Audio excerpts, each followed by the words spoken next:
Good luck and Godspeed. That's the message President Trump passed to U.S. service members as they kicked off Operation Absolute Resolve, the apprehension of Venezuelan dictator Nicolas Maduro. So let's get into it. Here's what we know so far about the operation, as well as some responses from around the world, and of course, what to watch for going forward. So I just got back late last night from Ukraine. Great trip, spending time with incredible people. And then as soon as I started this long 2-day trek back home, planes, trains, and automobiles, President Trump gave the order to grab Maduro in the middle of the night, which wasn't super considerate of my personal schedule, I have to say.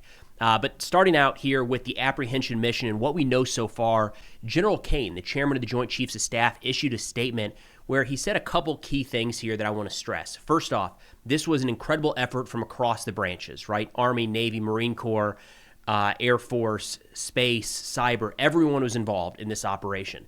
The key components here involved in the actual picking up of Maduro was carried out with Army assets. So we've got the U.S. Army's 160th Special Operations Aviation Regiment, or SOAR, S-O-A-R, and then the U.S. Army's Special Forces Operational Detachment Delta that actually went into the buildings and picked up Maduro and his wife.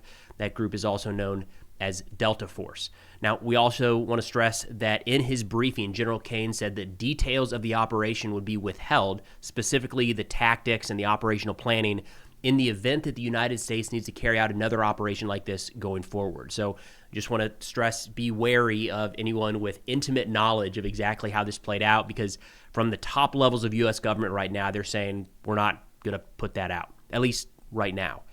General Kane said that more than 150 aircraft were launched from 20 different bases to take part in this operation, including F-22s, F-35s, B-2s, F-A-18s, and countless drones. So anything and everything we had overhead. 150 aircraft is no joke, and it starts to give you an idea of the scale of this operation. I have a feeling that because it happened so fast and with limited casualties on the U.S. side, some mixed reports on that, we get the idea that it maybe wasn't very many people or it was easy, and neither one of those are true. This was an incredibly complex operation. In fact, General Kane said they had been planning this for some time and they were set to execute in early December and waited for the go order. The series of aligned events they were waiting on was a timeline where the weather was right and they could minimize harm to civilians and maximize the element of surprise for Maduro and his bodyguards.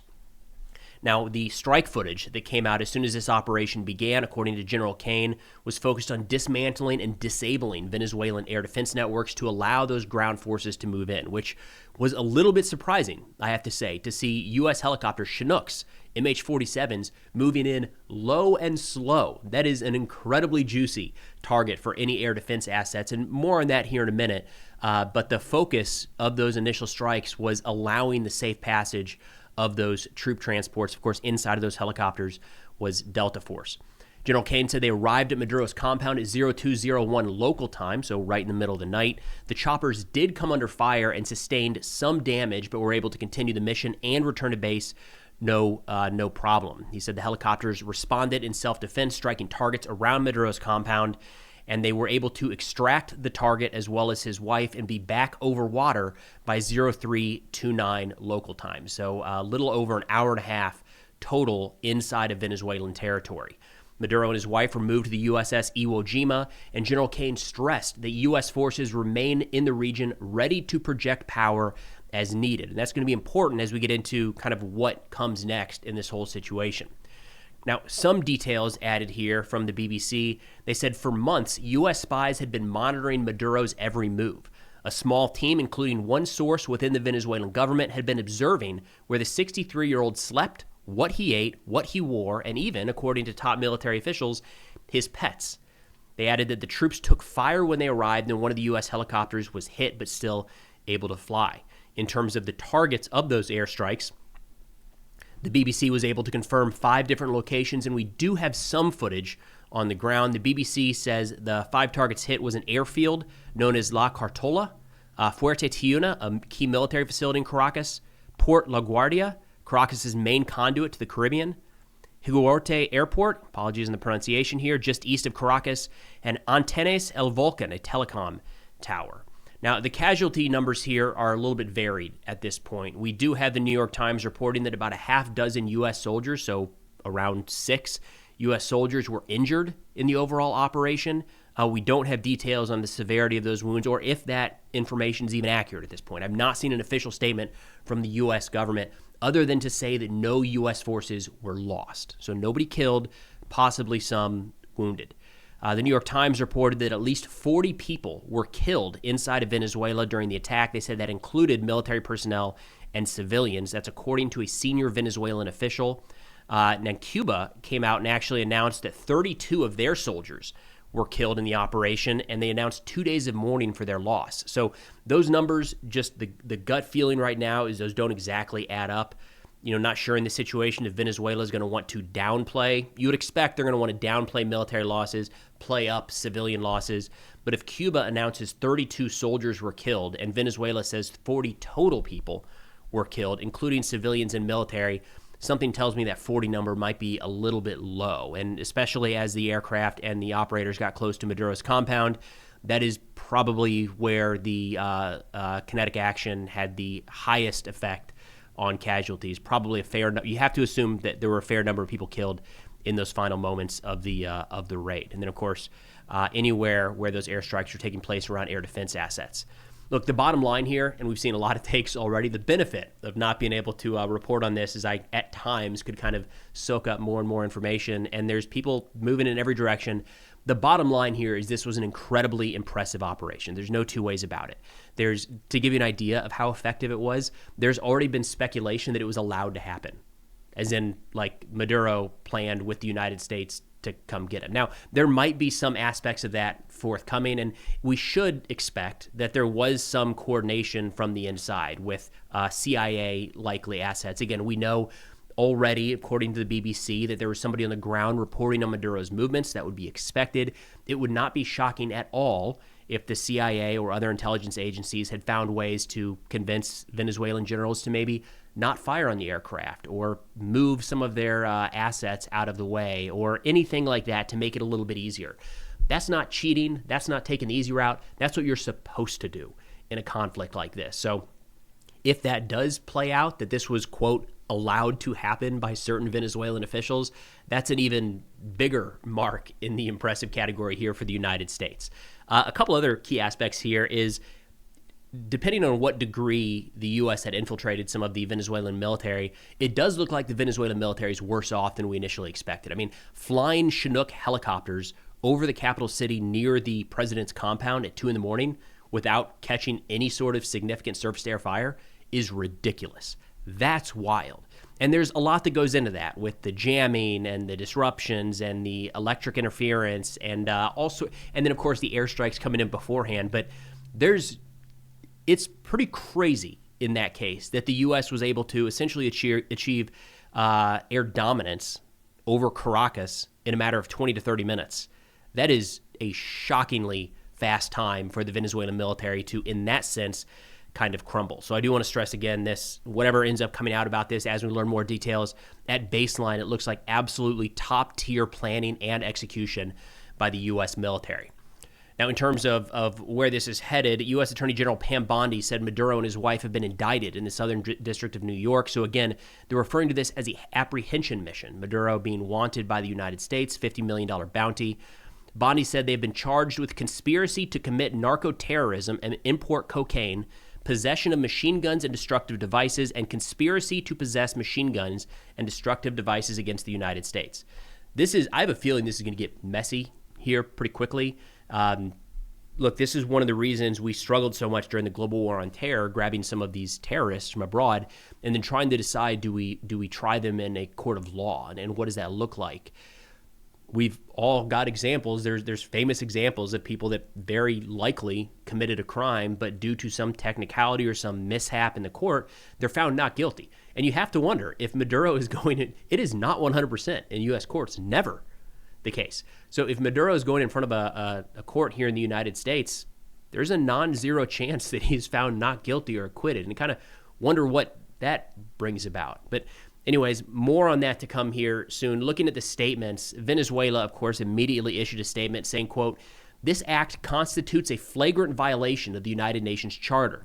Such aggression threatens international peace and stability, specifically in Latin America and the Caribbean, and puts the lives of millions of people at grave risk." The objective of this attack is none other than to seize Venezuela's strategic resources, particularly its oils and minerals. Attempting to break the national political independence by force, they will not succeed. Looking at some of Venezuela's key allies here, China, as quoted through Al Jazeera, called on the United States to immediately release Maduro. Beijing on Sunday insisted the safety of Maduro and his wife must be a priority and called on the United States to stop toppling the government of Venezuela, calling the attack a clear violation of international law. On Saturday, Beijing slammed the United States for hegemonic acts and blatant use of force against Venezuela and its president, urging Washington to abide by the United Nations Charter. The Russian response, quoted on TASS here, we have Dmitry Medvedev, the deputy chairman of the Russian Security Council, described the United States' actions as aggression and a breach of international law, saying that the United States no longer has the formal right to criticize Moscow for any actions. And the Russian Foreign Ministry said, quote, "This morning, the United States carried out an act of armed aggression against Venezuela. This causes deep concern and condemnation. The pretexts cited to justify such actions are unfounded." Now, quick note on the Russian and the Chinese response there, Venezuela's two kind of most powerful allies. There's no indication that they are looking for any sort of retaliatory action, that they are going to supplement the Venezuelan military, that they're moving troops to the region, anything like that. So as of right now, the support that Venezuela is getting are strongly worded letters of condemnation on the international stage. Now, the European Union chimed in here as well, and from my read of this, kind of pushed back on U.S. operation. Not quite as upset as China or Russia as to be expected, but kind of saying, this could be a problem. They said, under all circumstances, the principles of international law and the United Nations Charter must be upheld. Members of the United Nations Security Council have a particular responsibility to uphold those principles. That seems clearly directed at the United States. The EU has repeatedly stated that Maduro lacks the legitimacy of a democratically elected president and has advocated for a Venezuelan-led peaceful transition to democracy in the country, respectful of its sovereignty. Respecting the will of the Venezuelan people remains the only way for Venezuela to restore democracy and resolve the current crisis.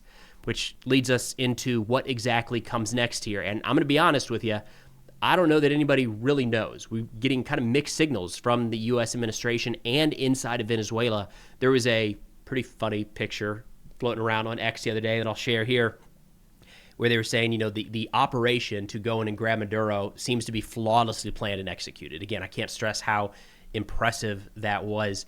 But then what comes after Maduro leaves, I kind of get the feeling right now that we're playing it day by day and seeing how we feel and how things are kind of reacting, which does open up the possibility of chaos, not just in Venezuela, but in the region that certainly could bleed into the United States. So President Trump has done quite a few press conferences already, answered a lot of questions about this.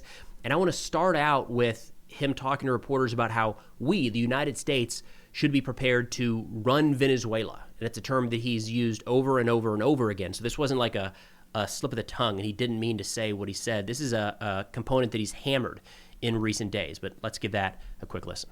President, you said that the U.S. is going to run Venezuela. So who's in power right now? Well, we're going to be running it with a group, and we're going to make sure it's run properly. We're going to rebuild the oil infrastructure, which will cost billions of dollars. It'll be paid for by the oil companies directly. They will be reimbursed for what they're doing, but that's going to be paid. And we're going to get the oil flowing the way it should be. As you know, it was just a minor flow. It was actually a minor flow for what they have. But we're going to run it properly, and we're going to make sure the people of Venezuela are taken care of. We're going to make sure the people that were forced out of Venezuela by this thug are also taken care of. So running Venezuela sounds like we would have people there. Look, there's no indication that the United States has any boots on the ground right now. May or may not be CIA personnel inside of the country or other covert operations. But in terms of actually running the government, we don't have anyone there right now. So one of the questions here, logical questions from one of the reporters in this press briefing was, wait a minute, boots on the ground, like to a degree, some sort of occupation to help stand this up? Here's what President Trump had to say. Mr. President, does the U.S. running the country mean that U.S. troops will be on the ground? How will that work? Well, they always say boots on the ground. So we're not afraid of boots on the ground if we have to have. We had boots on the ground last night at a very high level, actually. We're not afraid of it. We don't mind saying it. but we're going to make sure that that country is run properly. We're not doing this in vain. This is a very dangerous attack. This is an attack that could have gone very, very badly. Could have gone very badly. We could have lost a lot of people last night. We could have lost a lot of dignity. We could have lost a lot of equipment. The equipment is less important, but we could have lost a lot. And we're going to make sure that this is proper. We're there now. We're ready to go again if we have to. We're going to run the country right. It's going to be run very judiciously, very fairly. It's going to make a lot of money. We're going to give money to the people. We're going to reimburse people that were taken advantage of. We're going to take care of everybody. It's very important. We couldn't let them get away with it. You know, they stole our oil. We built that whole industry there, and they just took it over like we were nothing. And we had a president that decided not to do anything about it. So we did something about it. We're late, but we did something about it. Yeah, please. And we can parse through a dozen other clips between senior U.S. officials where it's kind of muddy. They ask Secretary Hegseth, are we going to do boots on the ground? He's like, we're going to do what's necessary. You ask Secretary Rubio, and he says, hey, we're going to just make sure we have leverage to make sure that Venezuela is a key U.S. ally. It's very, very vague as to what comes next. Now, the BBC, in talking about the new Venezuelan president, because the country didn't just fall apart, right? Somebody stepped into power. It was the Vice President, Delcy Rodriguez. And this is where it adds a little additional confusion, because Rodriguez was part of Maduro's inner circle, and she's now been named, sworn in as president by the nation's Supreme Court. The BBC says on Saturday she demanded Maduro's release, saying he was the only president for the country. Despite Trump's claims that the U.S. would run Venezuela, Maduro's allies remain in charge. It's worth noting here that Rodriguez was selected by Maduro to serve as his vice president. Rubio, Secretary of State Marco Rubio, when asked on CBS News on Sunday whether the U.S. could work with Maduro's number two, said, quote, we're going to make an assessment on the basis of what they do, not what they say publicly in the interim. He added that if they don't make the right decisions, the United States will retain multiple levels of leverage to ensure that our interests are protected. And Trump said on Saturday that the Venezuelan opposition leader Maria Corina Machado had neither the support nor the respect within Venezuela to become its leader, which is interesting. I mean, she's the one abroad, Nobel Peace Prize, all of that, generally considered like kind of viewed as like the head of the Venezuelan opposition. And if Maduro goes out, she comes in. That would be a total change in government. We're not changing the government here. We removed Maduro, but the Maduro government appears to still be in effect. The Associated Press, in talking about this, said Rodriguez served as Maduro's vice president since 2018, overseeing much of Venezuela's oil-dependent economy, and was next in the presidential line of succession. In a televised address, Rodriguez gave no indication that she would cooperate with Trump, referring to his government as extremists and maintaining that Maduro was Venezuela's rightful leader. Quote, what is being done to Venezuela is an atrocity that violates international law. So in terms of what to watch for going forward here, there's a couple key things that stand out to me. First and foremost is how do the Venezuelan people respond? So yes, Maduro was bad. He was a dictator. He is now out pending trial in the United States, which sounds weird to say. How much better is his hand-picked number two, right? So this isn't like, you know, an opposition party or something. It is the Maduro regime just kind of replacing Maduro with Rodriguez. We don't know. We'll see what that actually shakes out like. Something else to consider, if you put yourself in the shoes of the Venezuelan people right now, how well are they going to receive this? Again, no matter how bad the leader is, when you have a foreign country coming in and removing him and placing somebody else in charge, will that person then be viewed as a puppet? Will you view them as your leader, or will there be some sort of movement inside of Venezuela to, again, maybe elect someone new, actually representative of the people? And then lastly here, removing Maduro does not unite all of the factions. Again, this is one person that we've removed from the government. There's very likely still rifts that remain across government and across society. And you have to wonder if some of those factions might view this as an opportunity to try to act right now to seize and consolidate power while Maduro is out. Right? We've talked in the past about striking terrorist leaders, right? And when you kill the leader of a terrorist organization, it doesn't fall apart. But there is a period of time where there's a little added chaos. Sometimes that's only a few days. Other times it can be a bit longer. We have to look at Venezuela in a similar regard right now. Maduro had such a powerful grip on the country that when he's gone, it might open the door for people even inside of his inner circle to say, now is my time. I'm going to step up and consolidate more power. Maybe not necessarily taking over the country, but, securing certain mineral or oil rights, or maybe taking over a port, or increasing control over certain areas of the country, or even the military or police force. A couple other ones to watch for here is what, if anything, prompts the United States to intervene. We've heard pretty aggressive language from Trump, Rubio, and Hegseth so far, saying we are ready. General Kane mentioned that we are maintaining assets in the region. There's no indication that any U.S. forces have retrograded from their forward deployment points in the Caribbean. So what would it take for the United States to intervene again? Maybe go in and get Rodriguez, or carry out additional strikes, or maybe it sounds like the blockade of oil isn't necessarily 100% right now. Maybe clamp down on that. So what would it take for the United States to once again kind of step into the breach here? And I do want to note that it seems like external actors are largely staying out of this. Again, we've got Russia and China issuing their letters of condemnation. Haven't seen any actions beyond that. So, this isn't necessarily a matter of other countries coming in to try to prop up Venezuela. I think when we look at the big picture here and the impact on geopolitics, you have to wonder if this kind of resets some calculus in the idea that might makes right. We can, so we're going to, right? We have the ability to go in and take Maduro in the middle of the night and put somebody in power, or at least try to facilitate somebody moving into power that is more friendly to the United States. We can do that irregardless of international law, because we can do that, if that makes sense. That's kind of the might make right type scenario here. You wonder if that same argument will be made with Russia in regards to Ukraine, Israel in relation to Gaza, Syria, Lebanon, elsewhere, China over Taiwan, etc.